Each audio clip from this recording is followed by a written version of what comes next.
আপনারা হয়তো বা জানেন না, রাজশাহী শহরে নতুন একটি পিৎজার দোকান দেওয়া হয়েছে বা সুন্দরভাবে ক্যাফে দেওয়া আছে, যেটা কোথায় বা কি সম্পূর্ণ ভিডিও দেখলে জানতে পারবেন। আজকে যেখানে ভিডিও করছি অন্যান্য রেস্টুরেন্ট বা স্টলের চাইতে এটা কোনো অংশে কম নয়, টেস্টের দিক দিয়ে এবং কোয়ালিটির দিক দিয়ে।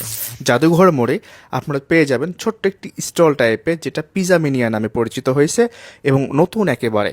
আজকে গিয়েছিলাম আমি, এবং নিলয় ভাইয়ের আমন্ত্রণ করেছিল, সেই সময় অসুস্থ থাকার কারণে যেতে পারিনি। আজকে গিয়েছি ছোট্ট একটা ভিডিও বানাইতে, আপনাদের সাথে তুলে ধরতে যে এখানে করে খাবারের কোয়ালিটি টেস্ট কেমন। আপনার সামনে লাইভ পিজা বানিয়ে দিবে এবং ওভেনের মধ্যে দিবে, একেবারে ঝটপট, খুব মানসম্মত আপনার কাছে খাবার আপনি পাবেন। এটা নিশ্চয়তা আমি দিতে পারি, কারণ আমি সব খুঁটে খুঁটে দেখে এসেছি এবং ভিডিওতে তুলে ধরেছি আপনাদের সামনে।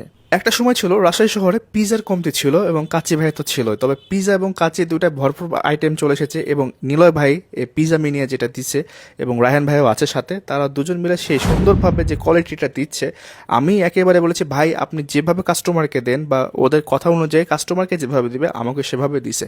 এখানে কোনো প্রমোশনাল ভিডিও না, ভাই ব্রাদার্স বলে কথা, এবং ভালো জিনিস করছে নিলয় ভাই এবং রায়হান ভাইয়া মিলে। তো এটা আমার কাছে খুব ভালো লেগেছে। খাবারের টেস্টের কথা যদি বলতে হয় তাহলে অনেক ভালো ছিল, আমার কাছে ভালো লেগেছে। আমি এবং মারুফ তো বেশ মজা করে 12 ইঞ্চি খাইছি। তবে 200 টাকা থেকে শুরু করে আপনি 450 টাকা পর্যন্ত স্মল, মিডিয়াম, লার্জ সাইজের পিজা ফ্রেন্ড সার্কেলকে নিয়ে বসে থেকে আরামসে খাইতে পারবেন।